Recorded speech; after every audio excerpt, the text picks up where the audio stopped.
We'd like to call to order the Lewis County Board of County Commissioners meeting of September 28th. We have 3 commissioners present, so we have a quorum. Commissioner Schulte, would you lead us in the flag salute? I pledge allegiance to the flag of the United States of America and to the republic for which it stands, one nation under God, indivisible, with liberty and justice for all.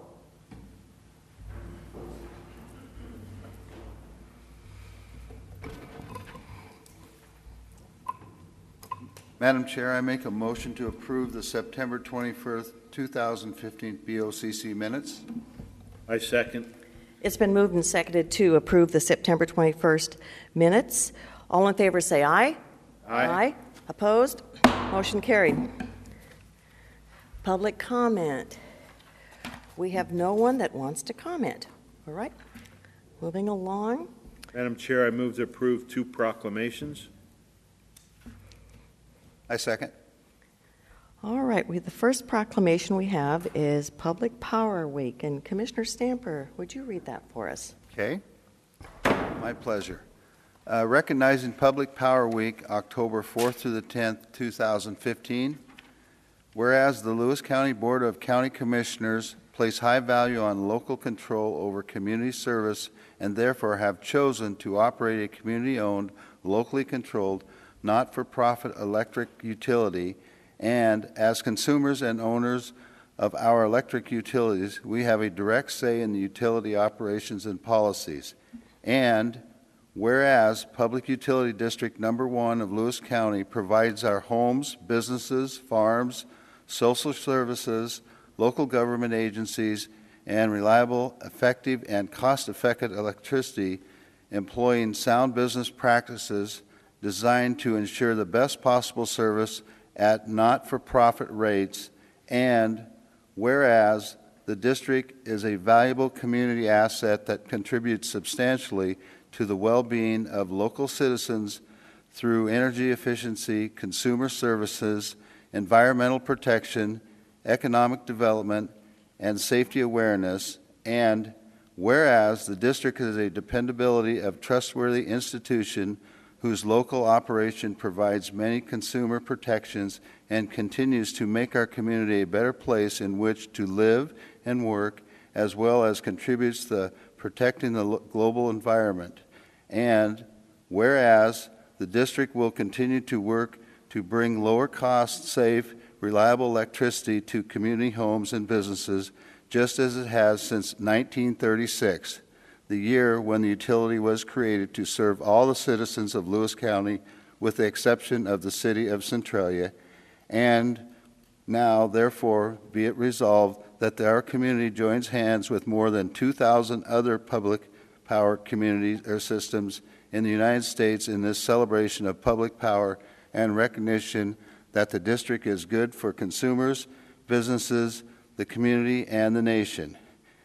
Be it further resolved that the BOCC do hereby proclaim that the week of October 4th through 10th, 2015, be designed as its 29th annual Public Power Week in order to honor the district for its contributions to our community and to make the consumer owners, policymakers, and employees more aware of its contributions to their well-being and how it makes their lives powerful. Done in open session in 28th day of October 2015. All right, I think we have 5 folks out there that I'd like to have come and introduce yourselves and comment about the week.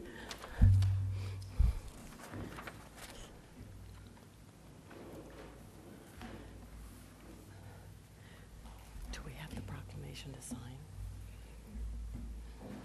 Right up there, there's a mic. Could you just say your name? Thank you for taking time for us on the agenda today. I'm Bob Geddes, the General Manager of the utility. Have our 3 elected commissioners here, Chuck Tempass, Dean Dahlin, and Ben Kostick, and our Executive Assistant, Stacy Davis. So thank you for recognizing this important week for us by making the proclamation.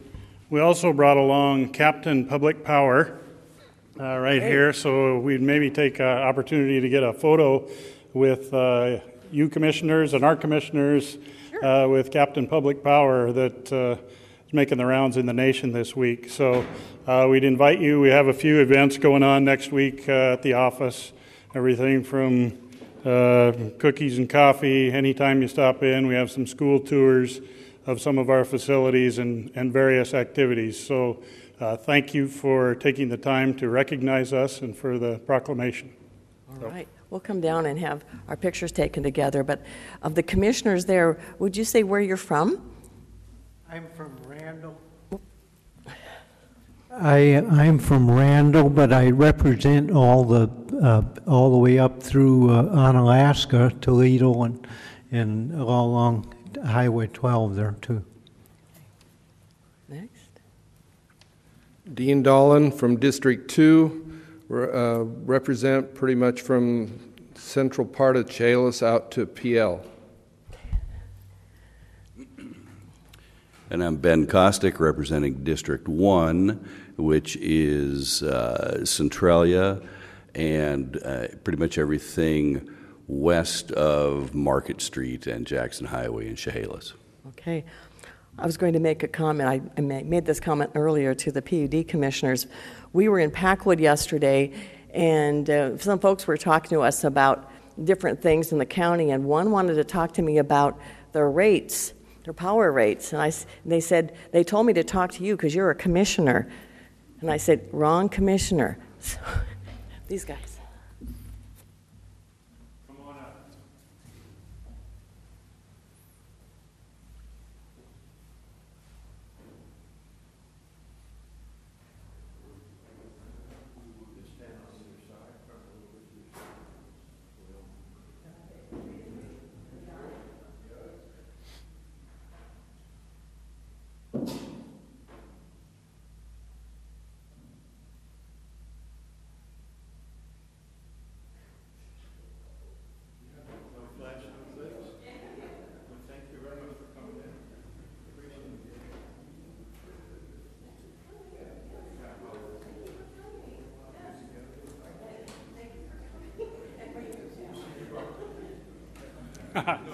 I'll bring you back some, Bill. I'll remember next time.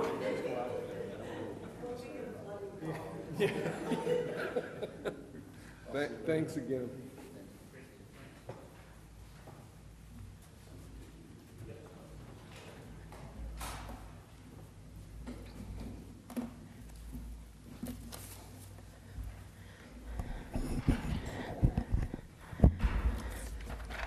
Next, we have a proclamation regarding Lewis County Disaster Preparedness and Emergency Alert Awareness Month.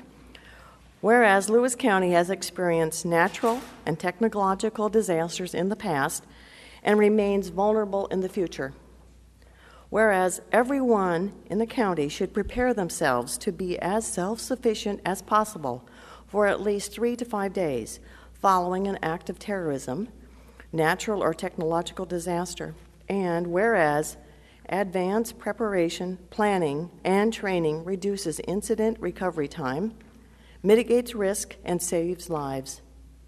Every hour spent on preparation saves 9 hours in the recovery process. And whereas proclaiming October as Lewis County Disaster Preparedness and Emergency Alert Awareness Month will bring a heightened awareness and encourage residents, business, and local government to prepare themselves in an all-hazards manner to be self-sufficient and knowledgeable about the risks we face. Whereas the loss of both life and property can be greatly reduced if the citizens have available information provided over the NOAA weather radio and Code Red alert systems.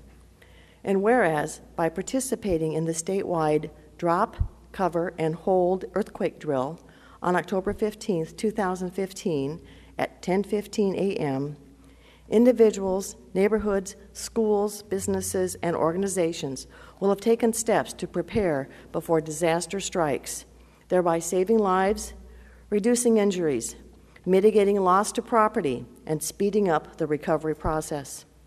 And now, therefore, we, the members of the Lewis County Board of County Commissioners, do hereby proclaim October 2015 as Lewis County Disaster Preparedness and Emergency Alert Awareness Month in Lewis County, and encourage all citizens to increase their self-sustainability during emergency situations, along with developing increased awareness of the emergency alert systems within Lewis County. Done in open session this 28th day of September 2015. Steve, would you like to share? Thank you. Steve Mansfield, Emergency Management. I just want to thank you for making this proclamation. And while I don't have the entourage behind me that PUD brought in, I do hope that I'll have about 74,000 people that have a heightened level of awareness of the risk we face here and the things that they can do to mitigate those risks at the end of October. We've got quite a campaign going. We're going to be reaching out to the media, doing some outreach programs, focusing not only disaster preparedness, but we have an earthquake week, a go bag week, where we look at what needs to go into a bag that you take immediately with you. Also our alert notification system, which many people really don't know much about. And we know that from a meeting that we went to up in Mineral. We had 200 people. And I asked, how many of you know what Code Red is? And I had about 3 people raise their hands. So we can do a better job of getting the word out. We can do a better job of alerting our people and educating our people on what will happen when something occurs here and what they need to do to be self-sufficient and self-sustaining for a minimum of 3 to 5 days, and hopefully a lot longer. So thank you very much for your support of this proclamation and what we're trying to do here. Thanks for bringing up Code Red again, because Yes. we have to keep pounding that message. Yes. We do, and I think one of the things we need to really pound along with Code Red is our NOAA weather radio and the EAS system and our Amber Alert system. It's just not Code Red, but it's a number of things that we've layered. So if one's not working, we can get the word out through another mechanism, and that's one of the points that we need people to recognize and be aware of. Would you like to talk a bit about the flood brochure? Do I want to comment? Yes. Yeah, we've put out a great brochure working with community development, the community rating system, National Flood Insurance Program. It's one of the things we were able to do to help reduce the rates of the people, insurance rates of the people that are in the floodplain. And Lewis County continues to do some really good work through the NFIP program and the things that we're doing here to make sure people are aware of those risks, where they live, what they need to do, and it's just another informational brochure that we found very useful. We were able to secure a grant to get that out. We sent it out to about 3,300 people within the floodplain, and I think Edna probably gave out another 3,000 to people she runs into in the community. So we're doing real well as far as getting the word out, and I appreciate your help in doing that. And isn't it also going to be available on the website, too, so people can Yes, ma'am. PDF? It is. Thank you for reminding me. She's got all this covered. It is on our website, thanks to the commissioners, and you can go on there. There's a link on there. You can click on that link, and it'll take you right to a PDF document that you can open up and look at. So it is available to everyone, even if you haven't been mailed it or you haven't run into Edna somewhere in the community. You can go to our website, and you can find it there. Thank you. Thank you, Steve. It's been moved and seconded to approve the proclamation agenda of number 1 and 2. All in favor say aye. Aye. Opposed? Motion carried. Madam Chair, I move to approve the notice agenda, one item, resolution number 15-272. I second. Mr. Elson. Good morning, Commissioners. Tim Elsey, Public Works Director, speaking to item number 3 on your notice agenda, and that is a call for bids for the removal of all structures and associated debris located at 158 Kennicott Road. Bids are due to the Clerk of the Board by 11 a.m. October 27, 2015. This is resolution number 15-272. As you're aware, in 2014, there was a localized slope failure which damaged a portion of Kennicott County Road and adjacent private property. The damaged property adjacent to the road at 155 Kennicott Road was subsequently offered for sale to the county and was acquired to be used in stabilization of the roadway. The home outbuildings located on the property are surplus to the needs of the county, and we intend to remove all structures by moving demolishing, salvaging, or a combination thereof. It's unknown whether the bids will be received by the county payable by those wanting to move or salvage the structure, or if bids received will be at a cost to the county. Therefore, no minimum bid amount is set. The resolution would declare all structures located at 158 Kennicott Road surplus to the needs of Lewis County and disposed of in accordance with Lewis County Code 3.30. Advertisement of the proposed call for bids for the removal of all buildings at 155 Kennicott Road will occur as required by Lewis County Code 3.30. Questions, comments? Thank you. Thank you. It's been moved and seconded to approve the notice agenda item 1, resolution number 15-272. All in favor say aye. Aye. Aye. Opposed? Motion carried. Madam Chair, I move to approve the consent agenda, 6 items, 4 through 9, resolution number 15-273 through 15-278. I second. Good morning, Commissioners. Suzette Smith, Auditor's Office, Financial Services Division, here today to present the weekly warrants for claims against the county. Last week we had 290 regular warrants, numbers 732317 through 732606, for a total payment amount of $870,577.77. Imagine that.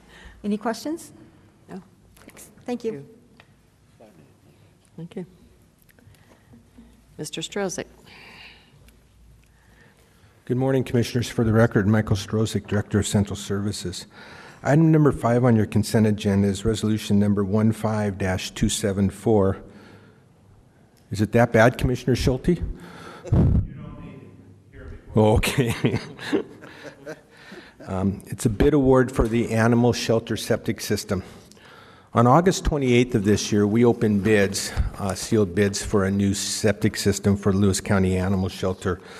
And we had 3 responsive bids at that time, which ranged from a low bid of $61,879 from Brumfield Construction in Westport, Washington, to a high bid from Northwest Cascade Incorporated in Puyallup, Washington of $84,250.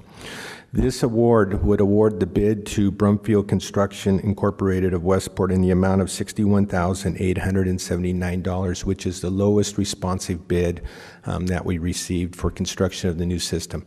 As the board is aware, we've had problems up at the animal shelter for about the last 6 years. The system we put in has failed due to the fact that basically it wasn't designed properly, I will say, for both human and animal waste. Animal waste, as we learn through an extensive process working with consultants and stuff, has an extra protein in it, and it doesn't break down as human waste does. So this bid would actually put in basically 2 parallel systems, one for the animal waste and one for the human waste. And so, questions? Thank you. Welcome back, by the way. Yes. Yeah, thank you. I think we're running on about 60% still, though. Glad you're here. That 60% is still better than the elevator. Oops. Darn. Morning. Just don't pay any attention to him. Yeah. So I'm here to... Why don't you say your name and where you work? Chief Deputy Don Harris with the Lewis County Coroner's Office. Thank you. We're here to discuss the contract between the Lewis County Coroner's Office and Dignity Memorial Brown and Sticklin Funeral Homes for the removal and cremation services contract with Lewis County Coroner's Office. This agreement is for the removal of decedents within Lewis County and also the cremation of decedents that are indigent or unclaimed at the time. The Lewis County Coroner's Office does not provide removal services for decedents and in the past has relied on rotating mortuary system to perform these services, charging a per removal fee. For 2016, a call for bids was published and 1 responsive bid was received. The responsive bid was made by Dignity Memorial at Brown and Sticklin Funeral Homes of Centralia. Copies of all submitted bids were on file with the Lewis County Coroner's Office. Under this contract, Brown and Sticklin Funeral Homes will agree to remove the decedents, will be made on a monthly rotating scheduled between the two funeral homes with a set cost of $225 per removal. In addition, they agreed to provide cremation services to our indigents and unclaimed in the amount of $500 per cremation performed. So I recommend that we approve the contract. Okay. Questions? Any questions? Thanks, Ms. Harris. Thank you. Thank you.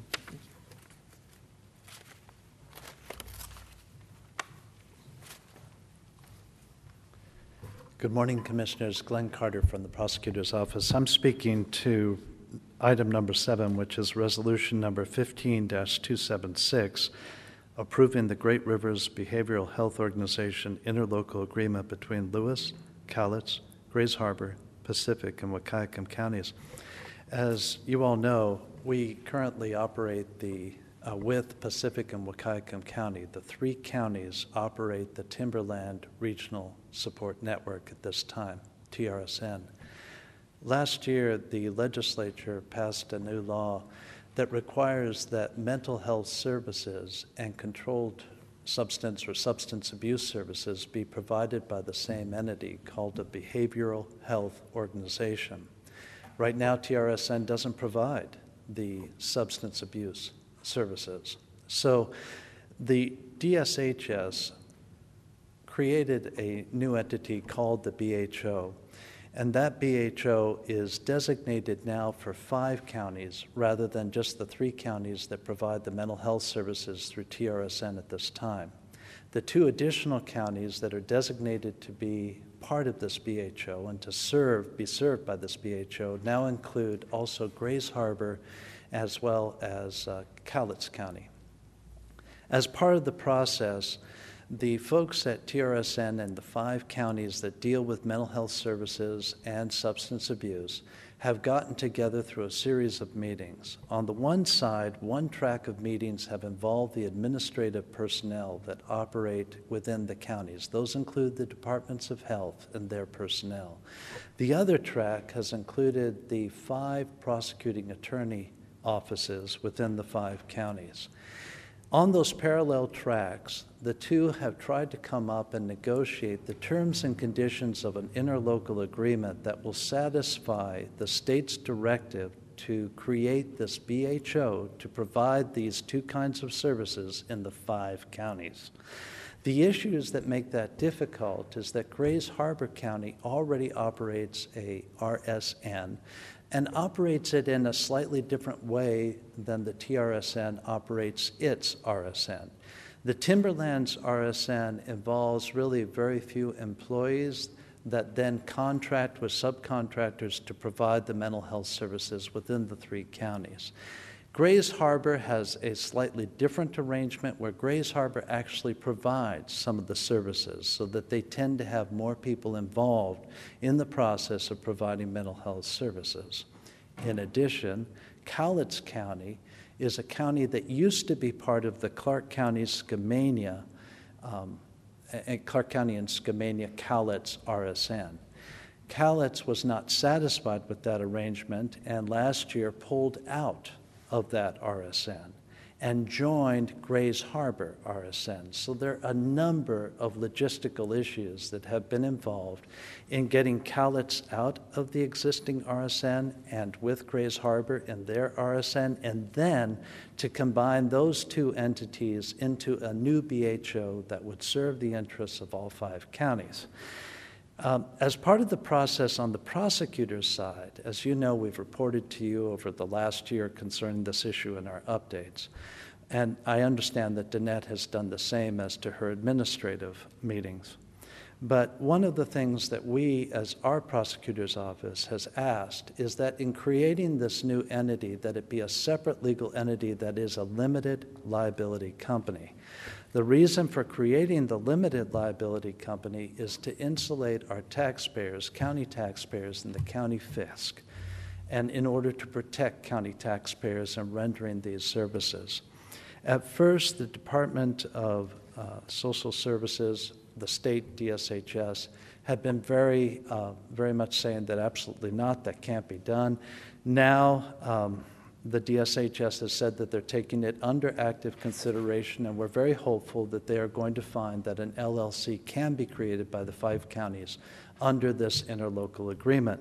That is consistent also with the approach that has been taken by the 5 northern counties in western Washington.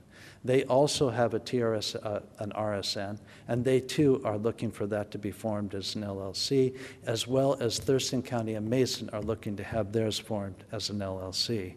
So the agreement that is in front of you provides for the creation of a limited liability company that would then provide this BHO services within the 5 counties.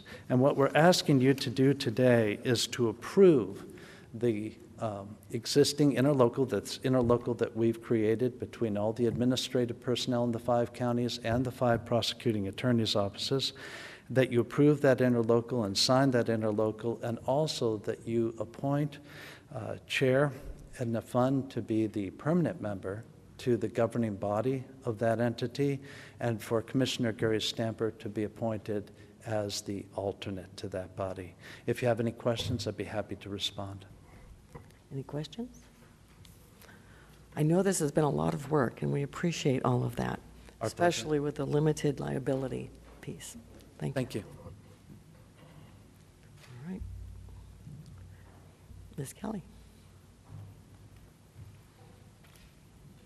April Kelly, Social Services Manager at Public Health, here to talk on number 8, resolution number 15-277, approving contracts with Morningside, Reliable Enterprises, and Lewis County Work Opportunities. These contracts are the yearly contracts that we have with these 3 providers to provide developmental disability services in the county. That includes group-supported employment, individual-supported employment, and community access. The total of these contracts is $803,209. I'm like a broken record, but it says the contracts start in July 1, but we're doing them now, and because of the lateness of the state legislature finishing the budget, this is where we are. So by the time that we got our contract, got the contracts out to the providers and get them back, it's now time to process. Okay. Thank you. Thank you. Ms. Napier. Good morning, Lee Napier, Director of Community Development, speaking on agenda item number 9, resolution 15278. So before the board is a request for the county commissioners to ratify the burn restrictions that had previously been placed throughout unincorporated Lewis County. So they were actually lifted Saturday morning at 12:01, and so now open burning is allowed to some degree throughout Lewis County, provided you have an open burn permit. Any questions? Questions, comments? Thank you. It's been moved and seconded to approve the consent agenda, items 4 through 9, resolution number 15-273 through 278. All in favor say aye. Aye. Aye. Opposed? Motion carried. Now we'll be moving to a hearing.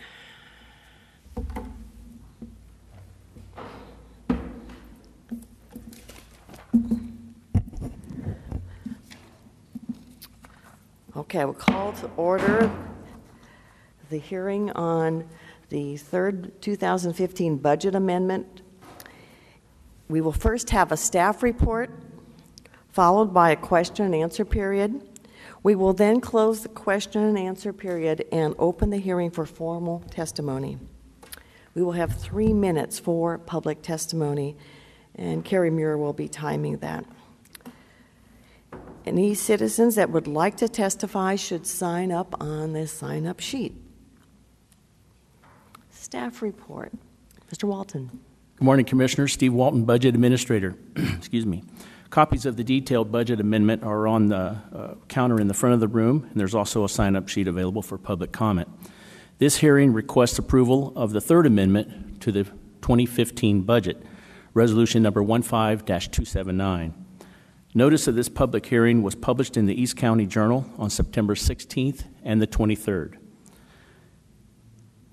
2015. We amend the budget typically 4 to 6 times per year. So I thought I would begin this staff report by explaining why we amend the budget for the benefit of those who may not know. In December of each year, the board approves the budget for the upcoming year, and funds are thereby appropriated and spending authority is granted. Without this authority, spending is not authorized, even though sufficient funds may reside in reserve, also known as fund balance. Just like with our personal home budgets, unplanned expenses occur during the course of a year that require the moving of funds from the savings account to the checking account in order to pay the bill. The county budget is no different in that funds must be moved from fund balance into the budget, thereby granting legal authority to spend those dollars associated with unplanned expenses. So this is why the budget is amended. Now, the total budget amendment for all funds, which includes the general fund and other funds, as noticed in the Chronicle on the dates I mentioned previously, reflected an increase in expenditures of $737,540, an increase in revenue in the amount of $6,552, and a use of fund balance in the amount of $730,988. Subsequent to the amounts being noticed in the paper, some changes occurred. And this resulted in additional expenditures in the amount of $226,593 and additional revenue in the amount of $897,982. With those changes incorporated, the new total budget amendment for current expense, or the general fund, and other funds reflects an increase in expenditures in the amount of $964,133 and an increase in revenue in the amount of $904,534, resulting in an overall fund balance use in the amount of $59,599. So, as a matter of perspective, 71.5% of the total increase in expenditures associated with this amendment is attributed to 3 items. 1, $260,000 for a property purchase as part of the county master plan. 2, $305,000 for a large tort claim settlement and county insurance premium increase. And 3, $125,000 for a bulk computer purchase and server replacement. It's I think, important to note that this bulk purchase of computers actually saved the county $40,000 by buying them in that fashion. On the revenue side, 99% of the total increase in revenue associated with this amendment stems from a large timber land sale that netted the county $897,982 in real estate excise tax, also known as REIT. The portion of this budget amendment that affects the current expense or general fund is an increase in expenditures of $158,440, an increase in revenue in the amount of $33,859, for a net use of reserves in the amount of $124,581. As part of our ongoing effort to educate the public and staff members regarding county budget, I'll highlight the difference between the general fund and other funds. The general fund is the main operating fund for the county and is comprised of 29 separate budgets, including all elected offices, human resources, risk management, central services, and the budget department. In the other funds category, there are 47 separate budgets that include special revenue, debt service, capital projects, enterprise, and internal service funds. These funds involve dollars that are restricted in the manner and or purpose in which they can be spent, either by RCW or by grant guidelines, etc. For example, Fund 310, the Capital Facilities Fund, and the fund into which the REIT funds referred to earlier were deposited, can only be spent on capital expense items such as property or building improvement projects, etc. So they're very restricted. Another example is Fund 150 that contains dollars that can only be spent on the Sheriff's Office boating program. So in total, the budget is like having 76 individual businesses that we have to manage. I'll break down, itemize the expenditures associated with this budget amendment.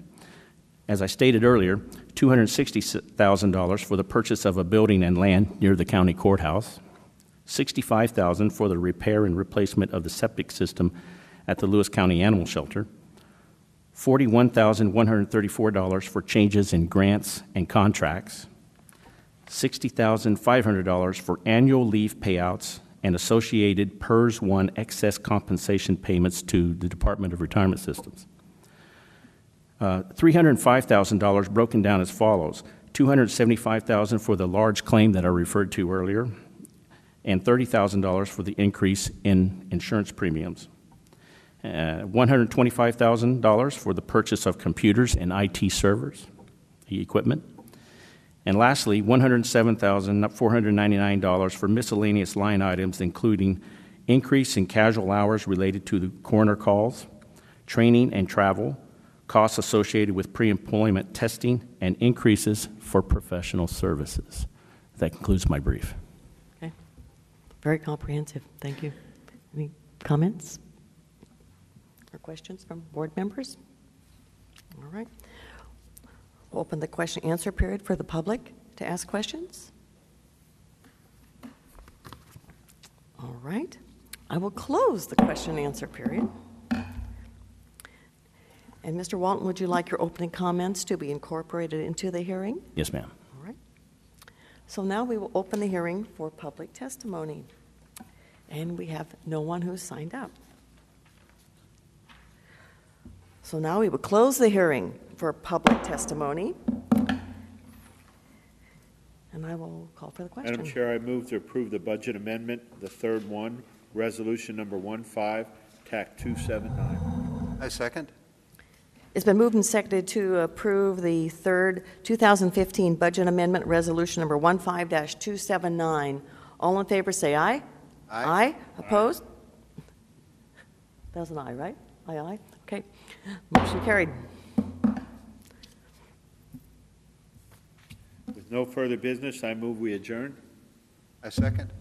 It's been moved and seconded to adjourn. All in favor say aye. Aye. Aye. Opposed? Motion carried. Thank you for coming today.